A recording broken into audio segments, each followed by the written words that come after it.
أعوذ بالله من الشيطان الرجيم.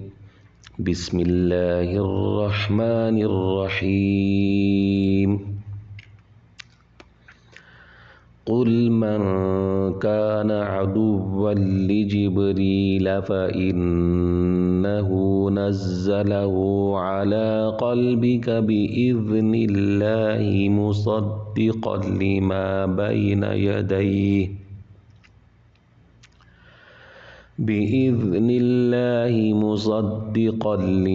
بين يديه وهدى وبشرى للمؤمنين. صدق الله العظيم.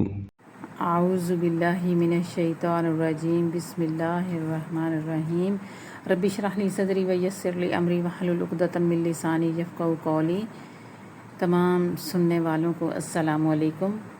سورۃ بقرہ کی آیت مبارکہ کا جو ترجمہ اور تفسیر کا سلسلہ شروع کیا ہے، اسی سلسلے میں جو آیت مبارکہ آپ نے سماعت فرمائی، جس کا ترجمہ یہ ہے: قل، آپ فرما دیں، من، جو، کانا، ہو، عدوً، دشمن، جبریل، جبریل کے، فَإِنَّهُ، تو بے شک، نزلہ، اس نے نازل کیا، اعلیٰ پر، قلبی کا، آپ کے دل پر، بِإِذْنِ، کے حکم سے، اللہ مصدق، تصدیق کرنے والا، لما، اس کی، جو، بین یدی، اس سے پہلے، وہودم، اور ہدایت، وبشرا، اور خوشخبری، للمؤمنین، ایمان والوں کے لیے.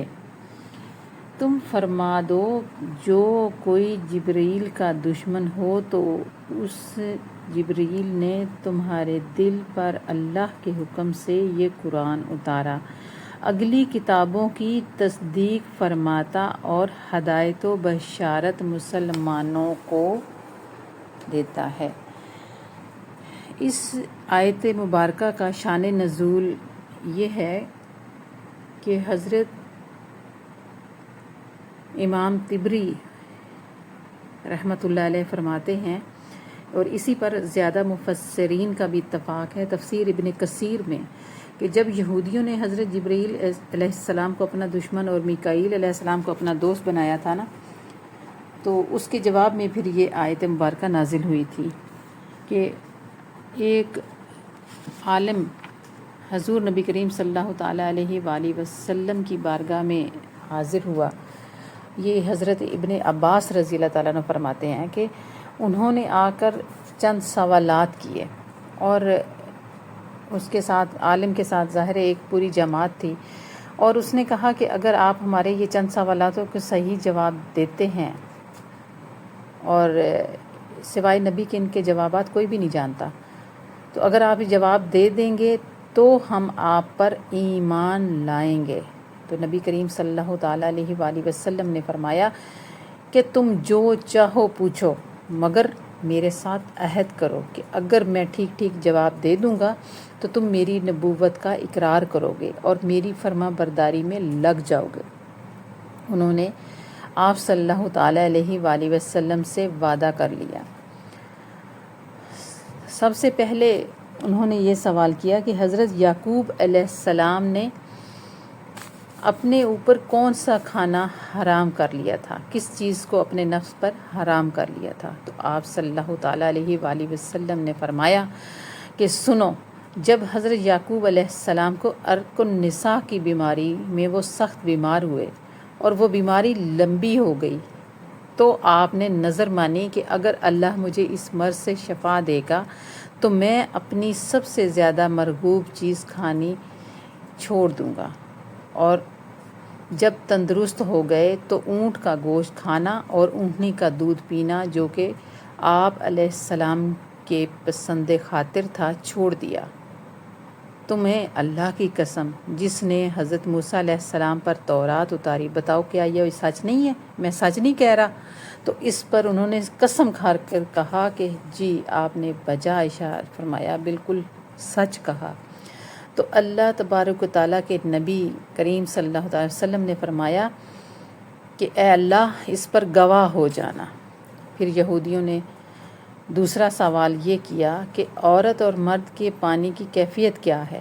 کہ کبھی لڑکا پیدا ہوتا ہے اور کبھی لڑکی. تو آپ صلی اللہ تعالیٰ علیہ وآلہ وسلم نے فرمایا سنو، مرد کا پانی گاڑھا اور سفید ہوتا ہے، عورت کا پانی پتلا اور زردی مائل ہوتا ہے. ان میں سے جو غالب آ جائے اسی کے مطابق پیدائش ہوتی ہے اور شکل بھی اسی کے مطابق ہوتی ہے. جبکہ مرد کا پانی عورت کے پانی پر غالب آئے گا تو حکم ربی سے اولاد نرینہ ہوگی، اور جب عورت کا پانی مرد کے پانی پر غالب آ جائے تو حکم ربی سے اولاد لڑکی ہوتی ہے. تمہیں اللہ کی قسم کہ جس کے سوا کوئی معبود برحق نہیں، سچ بتاؤ میرا جواب صحیح ہے؟ تو سب نے قسم کھا کر کہا کہ بے شک آپ نے بجا ارشاد فرمایا. تو آپ صلی اللہ تعالیٰ علیہ وآلہ وسلم نے اللہ تبارک و تعالیٰ کی بارگاہ میں عرض کیا کہ اے اللہ گواہ ہو جانا.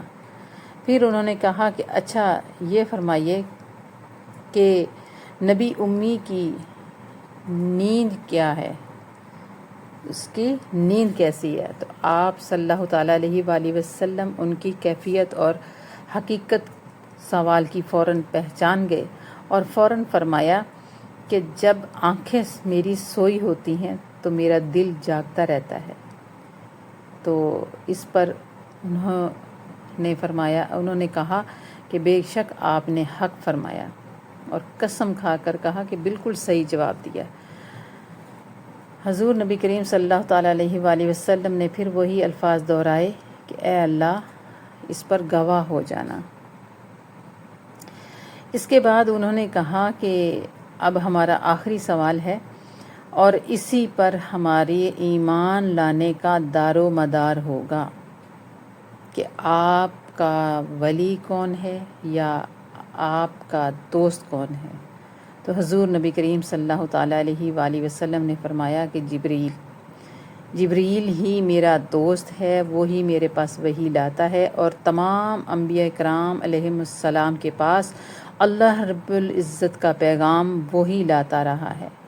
تو سچ کہو کہ میرا یہ جواب درست ہے. تو انہوں نے کہا کہ جواب تو آپ کا درست ہے، لیکن چونکہ جبرائیل علیہ السلام تو ہمارا دشمن ہے، وہ سختی اور خون ریزی وغیرہ لے کر آتا ہے، اس لیے ہم اس کی نہیں مانیں گے اور نہ پھر آپ کی مانیں گے.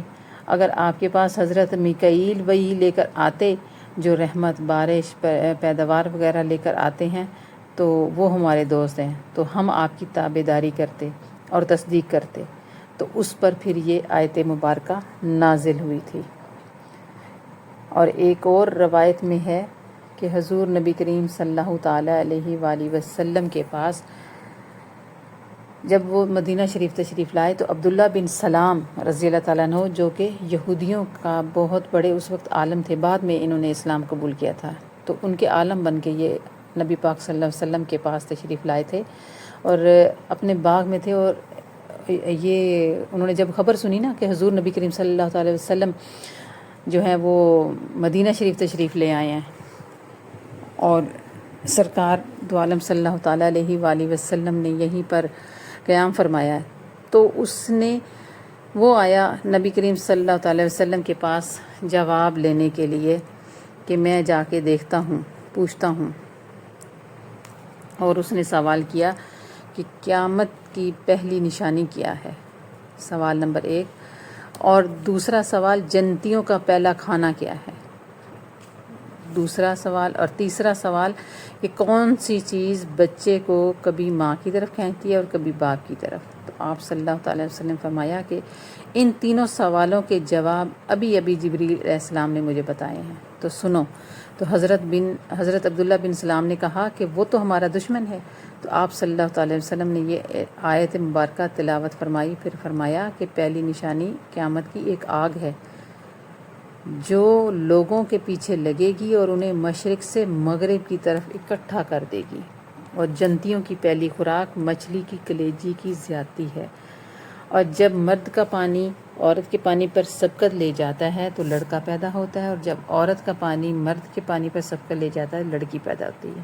تو یہ جواب سنتے ہی حضرت عبداللہ رضی اللہ تعالیٰ عنہ مسلمان ہو گئے اور پکار اٹھے کہ اشہد اللہ الہ الا اللہ و اشہد ان محمد عبدہ و رسول. پھر کہنے لگے کہ حضور اکرم صلی اللہ علیہ وسلم یہودی جو ہیں وہ بڑے بیوقوف لوگ ہیں، اگر انہیں پہلے سے میرا اسلام لانا معلوم ہو جائے گا تو وہ مجھے برا بولا کہنے لگیں گے۔ تو آپ صلی اللہ تعالی وسلم پہلے انہیں ذرا قائل کر لیجئے۔ تو آپ صلی اللہ تعالیٰ علیہ وآلہ وسلم کے پاس جب یہودی آئے اور آپ صلی اللہ تعالیٰ علیہ وآلہ وسلم نے ان سے پوچھا کہ عبداللہ بن سلام تم میں سے کیسے شخص ہیں؟ انہوں نے کہا بڑا بزرگ آدمی ہے، بہت باخبر آدمی ہے، بڑے بزرگوں کی اولاد میں سے ہے، وہ تو ہمارے سردار ہیں، سرداروں کی اولاد میں سے ہیں۔ تو سرکار مدینہ صلی اللہ تعالی وسلم نے فرمایا کہ اچھا اگر وہ مسلمان ہو جائیں تو پھر تمہیں اسلام قبول کرنے میں کوئی تعامل تو نہیں ہوگا؟ تو کہنے لگے اعوذ باللہ وہ مسلمان کیوں ہونے لگے؟ تو حضرت عبداللہ رضی اللہ تعالیٰ عنہ جو اب تک چھپے ہوئے تھے فوراً باہر آ گئے اور زور سے کلمہ پڑھنے لگے۔ پھر یہ یہودی شور مچانے لگے کہ یہ خود بھی برا ہے اور اس کے باپ دادا بھی برے تھے، یہ تو بڑا نیچے درجے کا آدمی ہے اور خاندانی کمینہ ہے۔ حضرت عبداللہ رضی اللہ تعالیٰ نے فرمایا کہ حضور اکرم صلی اللہ علیہ وسلم سے اسی چیز کا مجھے ڈر تھا۔